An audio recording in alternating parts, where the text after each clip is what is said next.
할렐루야. 이 시간도 말씀을 통해 우리의 심령을 변화시켜 주실 주님을 사모하는 우리 모두가 되기를 예수님의 이름으로 간절히 축복합니다. 여러분 복 받고 싶으시죠?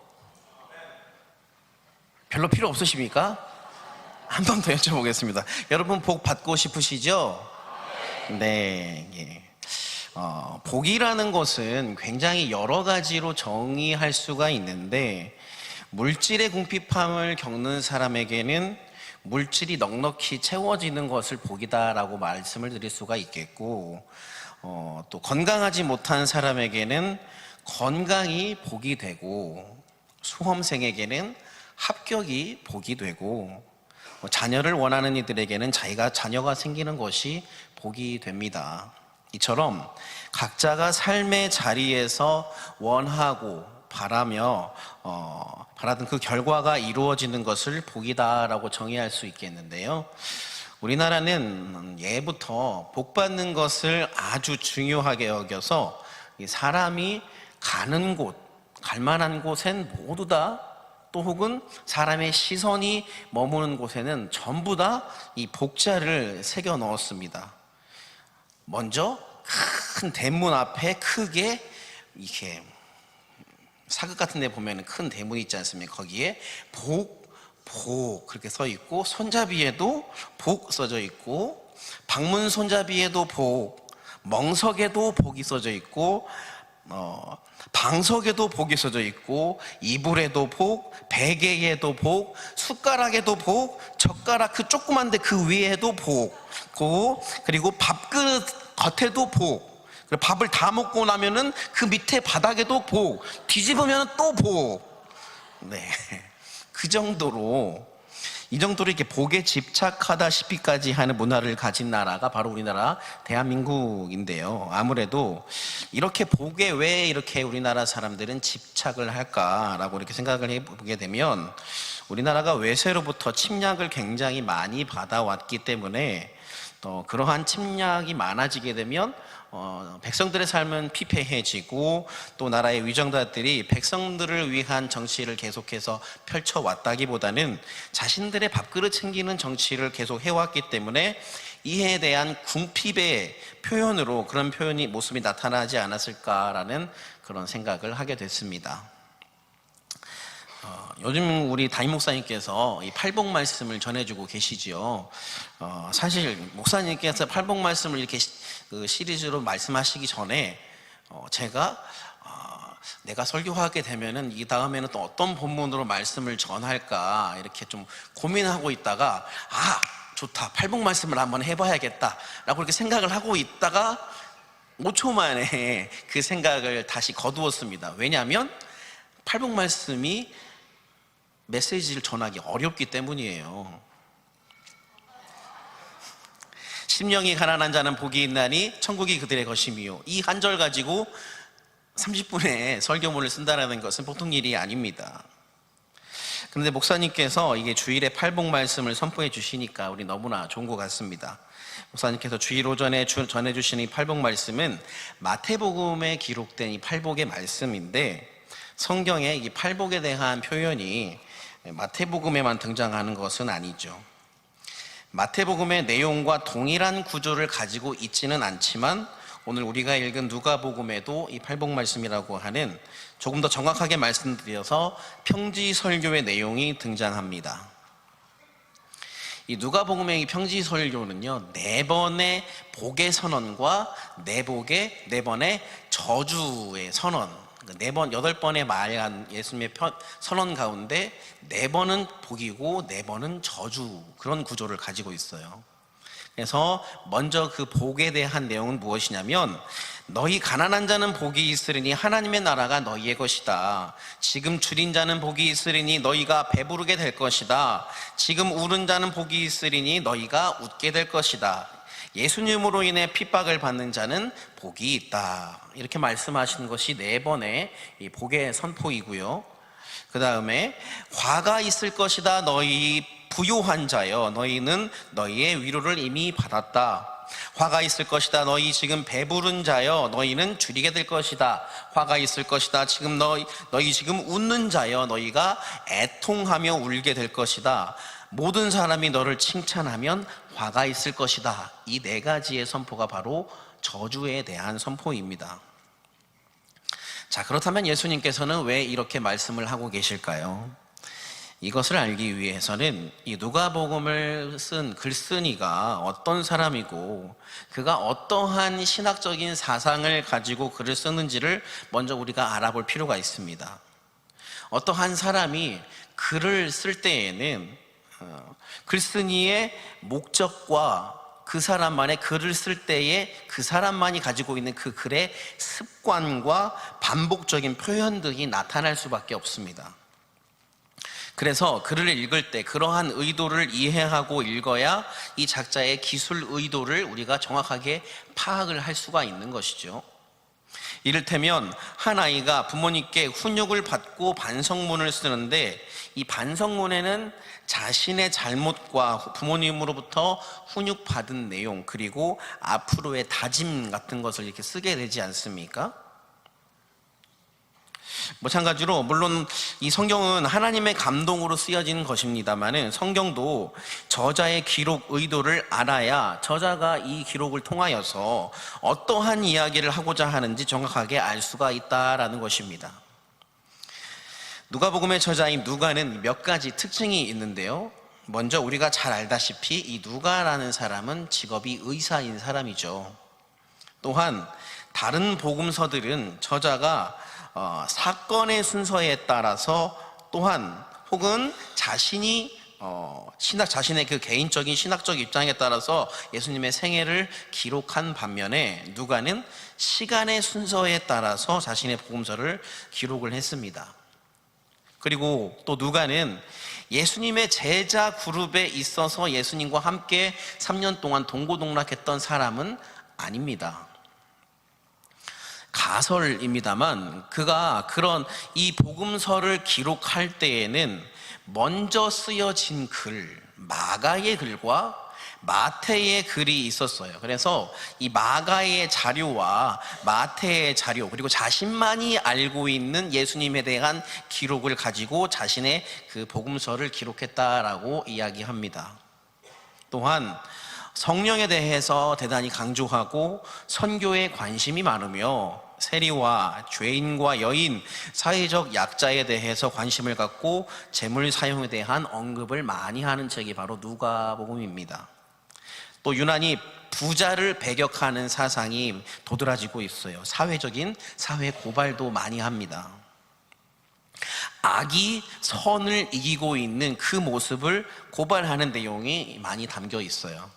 그래서 오늘 본문을 볼 때 우리는 이 평지설교가 누가복음의 팔복이라기보다 누가복음에 기록된 예수님의 복과 저주의 선언 이렇게 접근하는 것이 조금 더 합당해 보입니다. 자, 예수님께서 평지에 서셨습니다. 오늘 말씀의 제목이 여러분 뭔지 아십니까? 네, 평지에 서시니입니다. 한번 따라해 주시겠습니까? 평지에 서시니. 네, 감사합니다. 무리들이 예수님을 따라오고 그들은 예수님의 말씀을 듣기 위해서 앉고 예수님은 평지에 서서 말씀하시는 모습. 한번 우리가 그 모습을 상상을 해보자면 나도 그 무리에 속해서 예수님의 온화한 말씀을 고개를 들어서 듣고 싶어집니다. 자, 그렇다면 예수님은 왜 평지에 서셨습니까? 무리들에게 말씀하시기 위해서죠. 예수님에게 병고침을 받기 위해서 혹은 귀신을 쫓아내기 위해서 유대 사방과 두로와 시돈에서부터 온 사람들 그들에게 예수님께서 이 평지에 서서 말씀하신 첫 번째 내용은 너희 가난한 사람들이 복이 있다라고 말씀하시는 것입니다. 예수님께서 이들에게 너희가 가난한 자들이다라고 말씀하신 이유는 그들이 정말로 빈곤에 시달리는 사회적 하층민이었기 때문입니다. 이 당시 하층민들의 삶이란 우리가 상상하는 그것을 초월하는 수준이에요. 사회적으로 로마의 지배를 받고 있었고 많은 세금을 내고 있었기 때문에 쉽게 부를 축적할 수 있는 그런 사회 구조가 아니었습니다. 그런데 말씀에 보다 보면 부자가 등장하죠. 그렇다면 이들은 정당한 방법으로 부를 축적한 것이 아니다라는 뜻입니다. 100% 혹은 200%나 되는 고리대금을 하여서 돈을 갚지 못하면 모든 재산을 몰수하고 조상으로부터 받은 모든 재산을 압류하고 또 가족 전체를 다 노예로 팔아버리는 일도 서슴지 않았던 일들이 바로 이 성경에 기록된 부자들이 하는 일입니다. 자신들이 가진 부를 약자를 위해서 사용하지 아니하고 자신의 배불리는 데만 사용했다라는 거예요. 그것을 전적으로 잘 보여주는 이야기가 부자와 나사로 이야기입니다. 부자의 이 호화로운 삶으로 인해 누군가는 부스러기조차 먹지 못하는 비참한 삶을 사는 사람이 사회적으로 나타날 수밖에 없다라는 것이죠. 또 돌아온 탕자 이야기에서도 아들이 모든 재산을 잃고 돼지가 먹는 쥐염 열매로 배를 채우고자 했지만 그것을 주는 사람이 없었다라는 것은 부자가 자신의 것을 더욱더 움켜쥐고 가난한 사람을 결코 돌보지 않았다라는 것을 나타내는 표현입니다. 또한 여기서 말하는 가난한 자는 문자 그대로 가난한 자만을 나타내는 것이 아니라 그들이 곧 겸손한 자를 나타내는 말이에요. 다윗은 자신의 시 40편, 86편, 109편에서 자신이 가난하다라고 말하고 있습니다. 그런데 다윗은 여러분 잘 아시겠지만 경제적으로 결코 가난한 사람은 아니었습니다. 또한 잠언 3장 34절과 16장 19절에서도 가난하다라는 이 표현이 부유하다라는 말과 대조적으로 표현되지 않고 교만한이라는 표현과 대조적으로 표현이 되고 있어요. 예수님께서 이런 그들에게 너희가 복이 있으니 하나님의 나라가 너희들의 것이다 라고 말씀합니다. 이들이 복되다라고 하는 그 이유가 하나님의 나라가 그들의 것이다 라고 말씀하시는 거예요. 또한 누가복음 18장 17절에 보게 되면 어린 아이와 같이 하나님의 나라를 받아들여야 하나님의 나라에 들어간다라고 말씀합니다. 어린아이와 같이 같은 자들이 하나님 나라에 들어간다. 즉 너희 가난한 자는 복이 있으니 하나님 나라가 너희의 것이다. 너희들이 바로 하나님 나라에 들어가게 된다라는 이 구원의 메시지를 사람들에게 선포하고 있는 것입니다. 그래서 예수님의 이 선포는 단순한 위로의 선포가 아니다라는 거예요. 삶에 힘들고 지친 이들에게 잠깐 마음을 위로할 수 있는 어떠한 사탕발림의 표현이 전혀 아니다라는 것입니다. 예수님의 선포는 너희가 지금은 이 세상에서 고통받고 괴로워하고 있지만 너희는 하나님의 나라에 들어가게 될 것이다. 그러니 너희 가난한 자는 복이 있다라고 선포하시는 것입니다. 그래서 여러분, 우리는 가난한 사람이 되어야 합니다. 제 예상을 벗어났네요. 아무도 아멘을 안 하실 줄 알았는데, 네. 우리는 가난한 사람이 되어야 합니다.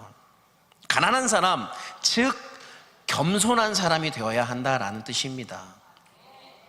그래야 우리는 천국에 들어갈 수가 있어요.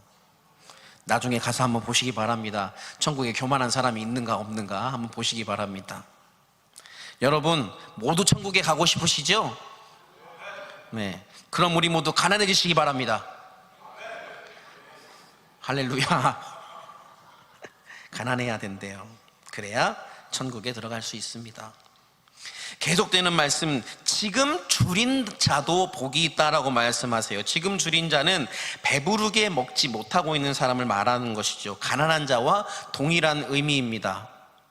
이 배부르지 못하게 먹고 있는 사람, 줄인 자가 받게 될 복은 무엇이겠습니까? 바로 배부르게 먹는 것이었다고 합니다. 그리고 배부르게 먹게 될 것을 말씀하고 계시는데, 배부름은 예수님께서 열게 되실 이 새 시대의 복을 의미하고 있어요. 누가복음 1장 53절에서 줄이는 자를 좋은 것으로 배불리셨으며 라고 말씀해요. 즉 줄인 자는 하나님 나라의 백성을 의미한다라는 거예요.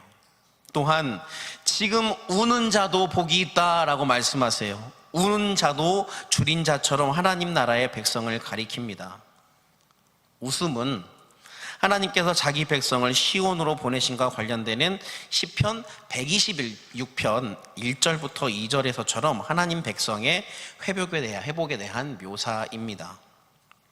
또 예수님으로 인해서 미움받는 자들에 대해서 복을 선언하고 계십니다. 예수님을 섬김으로 인해서 미움받는 사람들, 그들을 미워하는 그 세력은 정치적으로는 로마를 가리키고 종교적으로는 유대교를 의미합니다. 이들이 당하는 미움을 다른 표현으로 하면 고난이죠. 고난을 기뻐하는 사람은 아무도 없습니다. 힘들고 괴롭기 때문이죠. 그러나 성도가 고난을 받는다면 그것을 통하여 우리는 기뻐할 수 있는 줄 믿습니다. 왜냐하면 오늘 말씀이 무엇이라고 말하고 있습니까? 하늘에서 받을 상이 크기 때문이에요. 사도 바울도 로마서 8장 18절에서 이렇게 고백하고 있지요. 생각하건대 현재의 고난은 장차 우리에게 나타날 영광과 비교할 수 없도다. 아멘. 이어서 예수님의 저주의 선포, 화의 선포가 이어집니다. 24절부터 등장하는 부요한 자, 배부른 자, 웃는 자, 많은 이들에게 칭찬을 받는 자, 이들은 모두 예수님의 백성을 괴롭히는 세력, 즉 로마나 사탄을 의미합니다. 이들의 권세는 영원 무궁할 것처럼 보입니다. 그래서 무수한 사람들이 그 세력에, 그 권력 앞에 무릎을 꿇고 복종해요. 충성을 다합니다. 그러나 이들에게 충성한 그 사람들의 결과는 죽음뿐이다라는 거예요. 단언컨대 그들이 누리는 그 현재의 영광은 장차 그들에게 나타날 고난과 비교할 수 없는 것입니다. 예수님이 말씀하신 화가 임하는 그날이 오게 되면 그들이 누렸던 모든 것들은 물거품처럼 한순간에 사라지고 말 거예요. 일장춘몽으로 끝나게 되고 말 겁니다. 그러니 우리 그리스도인들은 악인의 형통함에 대해서 결코 부러워할 필요가 없다라는 것입니다. 악인의 결말은 심판이기 때문이에요. 가난한 자, 줄인 자, 우는 자, 예수로 인해 핍박받는 자의 결말은 영원한 하늘나라임을 믿으시기 바랍니다. 사랑하는 여러분, 우리는 이 땅에서 사람들의 기준, 또 세상의 기준에 미치지 못하는 삶을 살 수도 있습니다.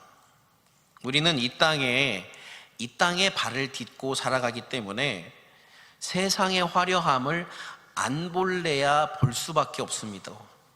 또 세상의 화려한 소리를 안 들을래야 들을 수밖에 없는 곳에서 살아가고 있죠. 그런 화려함, 또 그러한 소리에 집중하게 되면 내 삶이 굉장히 초라하게 느껴져요. 남들은 저렇게 부를 위해서, 명예를 위해서 살아가고 그것을 얻어서 떵떵거리면서 살아가고 있는데 나의 삶은 굉장히 초라하게 느껴져요. 세상에서 한 자리 차지하고 이름을 얻고 권력을 얻은 사람들이 예수님을 진실되게 믿는 사람들로만 가득 차 있다면 내가 그 자리에 가지 못했다고 하더라도 그나마 조금은 위로가 될 것 같습니다. 하지만 세상에서 큰 소리 내는 사람들은 예수님과 동떨어져 사는 경우가 훨씬 많다라는 거예요. 이것이 무엇입니까? 그리스도인에게 하나님이 원하시는 삶은 세상에서의 성공과 번영이 아니라 예수님을 닮은 한 명의 제자로 살아가는 그 모습이다라는 겁니다. 우리 모두가 이 땅 가운데에서 한 명 한 명의 예수님을 닮은 참 제자로 살아가야 할 줄 믿습니다.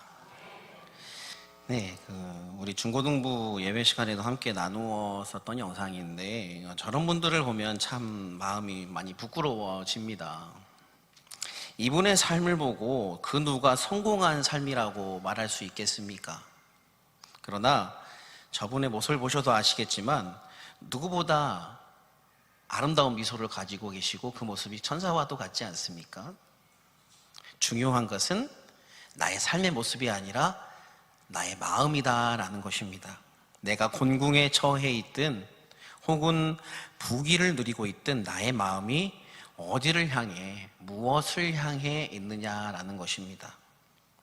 곤궁에 처해 있어도 주님을 또렷이 바라보는 자는 영생을 얻게 될 것이고, 부귀를 누리고 있어도 그의 그 시선이 하나님을 바라보는 것이 아니라 세상만을 향해 바라보고 있다면, 또 자신의 안위만을 위해 그 시선이 고정되어 있다면 그런 자는 영벌을 받게 될 겁니다.